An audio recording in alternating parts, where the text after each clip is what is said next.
नमस्कार दर्शक बंधु आज क्षुद्र भिडियो आपण मानक स्वागत। दर्शक बंधु आज जो भिडियोटी आपण मानक पई नै करी आसीछि यह प्रत्येक विवाहित महिला मानक पई। विवाहित महिला माने पूजा पाठ करिकि स्वामींकर उन्नति पई लागी पड़ी थांती, किंतु गोटिए छोटिया जिनिस को से माने ध्यान देई नथांती। सेथि पई आजिर एही भिडियो माध्यम रे मु आपणको सेही सब जिनिस कहिबी जो महिला प्रत्येक दिन यही पांचटी जिनिस को पिंधि थांती तांको स्वामींकर उन्नति को केही भी रोकी पारि नथाए। ताहा सहित विवाहित महिला माने एमिति केउ जिनिस पिंधिबा द्वारा सेमानंक परिवार रे उन्नति बहुत जल्दी होई थाए। दर्शक बंधु वर्तमान आपणक मनरे प्रश्न आसुथिबो कि बिना कर्म रे कोन आमे हमर भाग्य को उज्जवल करि परिबा।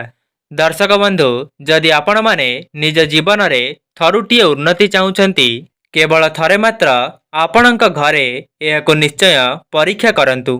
जो विषयटी मु आज आपण मानंकु कहूची ताको थरे मात्र आपण निश्चय परीक्षा करंतु एवं निज अंचलर आखपाखरे थिबा धनी लोक मानंकु देखंतु। आपण माने केवल भिडियोर निर्देश अनुसार कुहा जाउथिबा कथा गुडीकु बुझिबाकू चेष्टा करंतु। एही भिडियो माध्यम रे मु आपण मानंकु सेही पांचटी जिनिस विषय कहिबी जाकी महिला माने प्रत्येक दिन पिंधिबा द्वारा सेमानंक स्वामींकर उन्नति हेबा सहित तांक घरे मध्य उन्नति देखा देई थाए। एहा पूर्वरु भिडियो को लाइक करी कमेंट बॉक्स रे आपण माने मां लक्ष्मींकर केउ सब ना जानिछंती सेथि मध्यरु कोनोसी भी गोटिए नाम को लेखंतु। गोटिए गृहिणी हेउछंती गृहलक्ष्मी।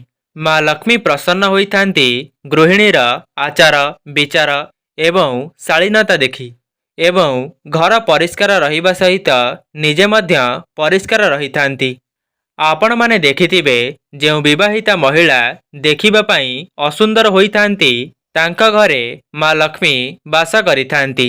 दर्शक बंधु कथा सुंदरतार नुहे जे जेउ महिला सुंदर देखा जाउ नथिबो सेमानंक घरे मां लक्ष्मी वास करंती नाही एवं जो महिला सुंदर देखा जाउथिबे केवल सेमानंक घरे मां लक्ष्मी वास करि थांती। दर्शक बंधु एमिति होई नथाए। जो विवाहित महिला माने निजको साज श्रृंगार करी रखि थांती एवं निजे सफासुतुरा रहिबा सहित निज घर परिवार को मध्य सफासुतुरा रखुथिबे। दर्शक बंधु आपण निश्चित भाव देखिथिबे जो महिला माने निजे सफासुतुरा रुहंती एवं निज घर परिवार को सफासुतुरा रखि थांती सेमानंक घर धन धान्य रे परिपूर्ण होई चली थाए। आपण थरुटिए निज घरर आखपाख अंचलर लोक मानंकु देखंतु। सेमानंक घरे असंख्य संपत्ति थिबारु आपण माने निजे ही भाबुथिबे जे सेमानंक पाखरे एते संपत्ति अछि किंतु मो पाखरे नाही। जदि एपरि आपण भाबुचंती तेबे सबुठु प्रथमे आपण एई सब नियम को पालन करंतु। दर्शक बंधु प्रथम नियमटी हेउची सकाळ एवं संजरे प्रत्येक महिला साज श्रृंगार सहित निजको परिष्कार वस्त्र परिधान करी निजे साज श्रृंगार रुहंतु। आपणक पाखरे जेतिकी भी संपत्ति अछि आपण सेथिरे निजको साज श्रृंगार करी रखंतु। जदि आपणक पाखरे सुना नाही तेबे ठीक अछि आपणक पाखरे सिंदूर निश्चित थिबो केवल सेतिकिरे ही आपण सुंदर होई परिबे। आपणक पाखरे जहा जेतिकी भी अछि आपण सेथिरे निजको साज श्रृंगार करंतु। आउ गोटिए कथा आपण माने निश्चित देखिथिबे जो विवाहित महिला मानक पाखरे जेते भी कपड़ा थाउ ना काहींकी सेमाने तांकर संपूर्ण दिनटी को गोटिए वस्त्र रे ही बितेई देउथिबे। तेबे दर्शक बंधु जदि आपण मानक पाखरे विभिन्न प्रकारर वस्त्र अछि तेबे आपण याको निश्चित परिधान करंतु। आपण जेते श्रृंगार होई रहिबे आपण जेते सुंदर होई रहिबे सेते मां लक्ष्मी आपणक परिवार उपरे कृपा दृष्टि वर्षा करिबे। आपणको एही कथा विश्वास लागुनी ना? केवल थरे मात्र आपण परीक्षा करिकि देखंतु। आपण माने केवल सच्चा हृदयरु मनरे भक्ति रखी एही सब उपाय को निश्चय करंतु। देखिबे आपणको सफलता खूब शीघ्र मिली जिवो। देखिबे आपणक परिवार रे उन्नति खूब शीघ्र होई जिवो। ବର୍ତ୍ତମାନ ମୁଁ ଆପଣଙ୍କୁ ସେହି 5ଟି ଜିନିଷ ବିଷୟରେ କହିବି ଯାହାକୁ ପ୍ରତ୍ୟେକ ମହିଳାମାନେ ପିନ୍ଧିବା ଦ୍ୱାରା ତାଙ୍କ ଘରର ଉନ୍ନତି ହେବା ସହିତ ସେମାନଙ୍କ ସ୍ୱାମୀଙ୍କର ମଧ୍ୟ ଉନ୍ନତି ହୋଇଥାଏ। ଏବଂ କେଉଁ ସବୁ ଜିନିଷ ଆପଣ ମାଗଣାରେ କାହାଠାରୁ ବି ଆଣିବେ ନାହିଁ ଏବଂ ଉପହାର ସ୍ୱରୂପରେ ତାକୁ ପିନ୍ଧିବେ ନାହିଁ। ଏପରି କରିବା ଦ୍ୱାରା ନିଜ ସ୍ୱାମୀଙ୍କର ଅମଙ୍ଗଳ ହୋଇଥାଏ। ଏହି ବିଷୟରେ ମୁଁ ଆପଣମାନଙ୍କୁ ଭିଡ଼ିଓର ଆଗରେ କହିବା ପାଇଁ ଯାଉଛି। ପ୍ରଥମ ଜିନିଷଟି ହେଉଛି ପ୍ରତ୍ୟେକ ବିବାହିତ ମହିଳାମାନେ ନିଜ ଗୋଡ଼ରେ ଝୁଣ୍ଟିଆ ପିନ୍ଧିବା ଉଚିତ। ଝୁଣ୍ଟିଆର ଅର୍ଥ ଗୋଡ଼ ମୁଦି। ଯଦି ଆପଣଙ୍କ ପାଖରେ ରୂପାର ମୁଦି ନାହିଁ ତେବେ ଆପଣ କିଣାର ମୁଦି ମଧ୍ୟ ପିନ୍ଧିପାରିବେ, କିନ୍ତୁ ଆପଣ ନିଶ୍ଚୟ ପିନ୍ଧନ୍ତୁ। ଝୁଣ୍ଟିଆ ବା ଗୋଡ଼ ମୁଦି ପିନ୍ଧିବା ଦ୍ୱାରା ଆପଣଙ୍କ ସ୍ୱାମୀଙ୍କ ଜୀବନରେ ଆସୁଥିବା ସମସ୍ତ ବିପଦ ଦୂର ହୋଇଯାଇଥାଏ ଏବଂ ତା ସହିତ ଆପଣଙ୍କ ସ୍ୱାମୀଙ୍କ ଜୀବନରେ ଉନ୍ନତି ଖୁବ୍ ଶୀଘ୍ର ହୋଇଥାଏ। କିନ୍ତୁ ଆପଣ ଗୋଟିଏ କଥାର ଧ୍ୟାନ ରଖିବେ, ସେହି ଝୁଣ୍ଟିଆ ଗୋଡ଼କୁ ଢିଲା ହେଉନଥିବ, ଅର୍ଥାତ୍ ଆପଣଙ୍କ ଗୋଡ଼ରୁ ଝୁଣ୍ଟିଆ ବାରମ୍ବାର ବାହାରକୁ ବାହାରୁ ନଥିବ। ଏଥିପ୍ରତି ଆପଣ ନିଶ୍ଚୟ ଧ୍ୟାନ ରଖିବେ। ଦ୍ୱିତୀୟ ଜିନିଷଟି ହେଉଛି ପାଉଁଜି। ଗୋଡ଼ରେ ପାଉଁଜି ପିନ୍ଧିବା।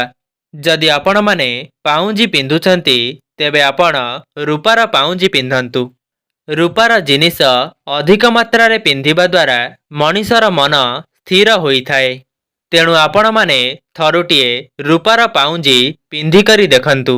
ଯେଉଁମାନେ ରୂପାର ପାଉଁଜି ପିନ୍ଧୁଥିବେ ସେମାନେ ସେମାନଙ୍କର ପାଉଁଜିକୁ ସଫା କରୁନଥିବେ।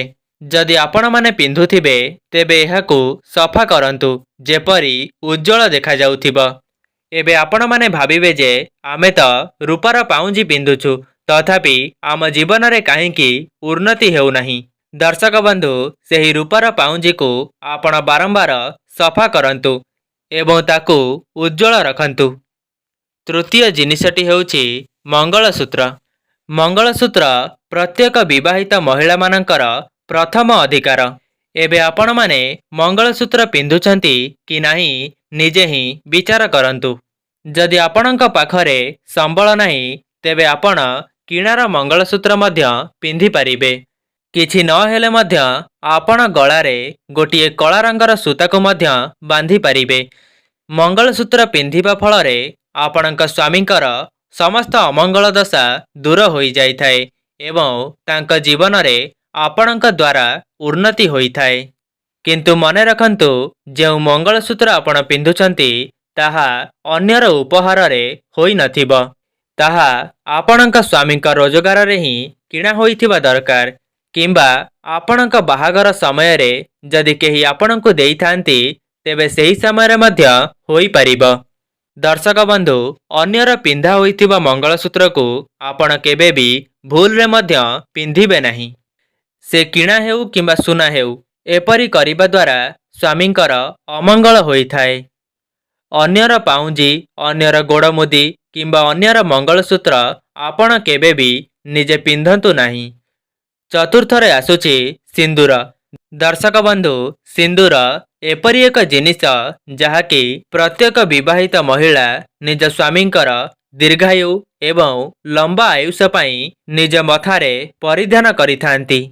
କିନ୍ତୁ ଯେହେତୁ ବର୍ତ୍ତମାନ ବିଜ୍ଞାନର ଯୁଗ ଆହୁରି ଉନ୍ନତ ହେଉଛି, ସେଥିପାଇଁ ଅନେକ ମହିଳାମାନେ ସିନ୍ଦୁର ଲଗାଇବା ପାଇଁ ପସନ୍ଦ କରିନଥାନ୍ତି। କିନ୍ତୁ ଆପଣମାନେ ଦେଖୁଥିବେ ଯେଉଁ ବିବାହିତ ମହିଳାମାନେ ସିନ୍ଦୁର ଲଗାଇଥାନ୍ତି ସେମାନେ ସେମାନଙ୍କ ସ୍ୱାମୀମାନଙ୍କର ଉନ୍ନତି କରୁଥାନ୍ତି। ସେ ଯାହା ବି ହେଉନା କାହିଁକି, ସିନ୍ଦୁର ଯେଉଁ ବିବାହିତ ମହିଳାମାନଙ୍କ ମଥାରେ ସର୍ବଦା ରହିଥାଏ, ତାଙ୍କ ସ୍ୱାମୀ ଉପରକୁ ଯେତେ ବି ବାଧାବିଘ୍ନ ଆସୁନା କାହିଁକି ସେସବୁ କ୍ଷଣିକରେ ହିଁ ଦୂରୀଭୂତ ହୋଇଯାଇଥାଏ। ପ୍ରତ୍ୟେକ ବିବାହିତ ମହିଳା ସିନ୍ଦୁର ପିନ୍ଧିବା ସମୟରେ ମା ପାର୍ବତୀଙ୍କୁ ସ୍ମରଣ କରି ସିନ୍ଦୁର ପିନ୍ଧନ୍ତୁ ଏବଂ ନିଜ ସ୍ୱାମୀଙ୍କର ମଙ୍ଗଳ କାମନା କରନ୍ତୁ। ପଞ୍ଚମ ଜିନିଷଟି ହେଉଛି ଚିରାଫଟା କପଡ଼ା ବସ୍ତ୍ର।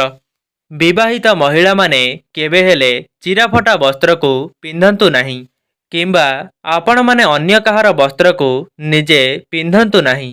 ଯଦି କେହି ଜଣେ ନିଜର ପିନ୍ଧା ବସ୍ତ୍ରକୁ ଆପଣଙ୍କୁ ଧୋଇ କରି ଦେଉଛି ତାହେଲେ ଆପଣ ପିନ୍ଧିପାରିବେ, କିନ୍ତୁ ଯେତେବେଳେ ଅର୍ଜେଣ୍ଟ ଥିବ କିନ୍ତୁ ଭୁଲରେ ବି ଆପଣ ଅନ୍ୟର ବସ୍ତ୍ର ପିନ୍ଧିବେ ନାହିଁ ଯାହାକି ଧୁଆ ହୋଇନଥିବ। ଏହା ସହିତ ଆପଣଙ୍କର ବସ୍ତ୍ର ମଧ୍ୟ ଯଦି ସଫା ହୋଇନଥିବ ତେବେ ଆପଣ ମଧ୍ୟ ଅନ୍ୟକୁ ପିନ୍ଧିବା ପାଇଁ ଦିଅନ୍ତୁ ନାହିଁ। ଏହି 5ଟି ନିୟମକୁ ଆପଣମାନେ ପାଳନ କରିବାକୁ ପଡ଼ିବ।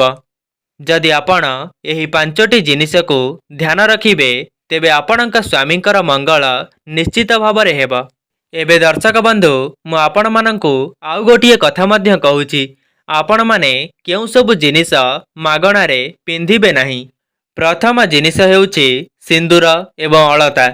ଆପଣମାନେ କ'ଣ କରୁଥିବେ ନା, ଯଦି ଉପହାରରେ ଆପଣଙ୍କୁ ସିନ୍ଦୁର କିମ୍ବା ଅଳତା ମିଳିଥାଏ ଆପଣ ତାକୁ ପିନ୍ଧି ପକାନ୍ତି।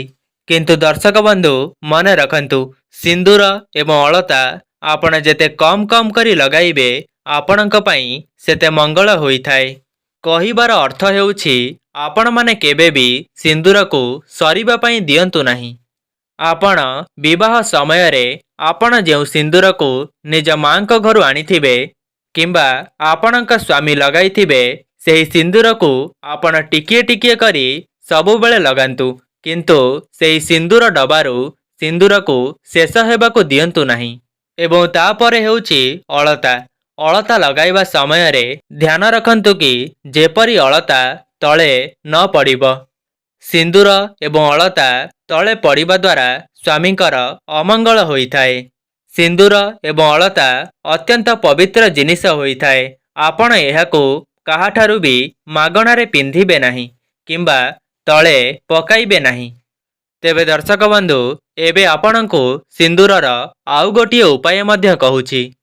ଯଦି ଆପଣ ଲାଲ ରଙ୍ଗର ସିନ୍ଦୁର ପିନ୍ଧୁଛନ୍ତି ତେବେ ଏହା ଅତ୍ୟନ୍ତ ଶୁଭ ଅଟେ। ନିଜ ନିଜର ଅଞ୍ଚଳ ଅନୁସାରେ କିଛି ସିନ୍ଦୁରର ରଙ୍ଗ ମଧ୍ୟ ଅଲଗା ଅଲଗା ଆସୁଥାଏ। ସେମାନେ ସେମାନଙ୍କ ହିସାବରେ ସିନ୍ଦୁର ପିନ୍ଧିଥାନ୍ତି।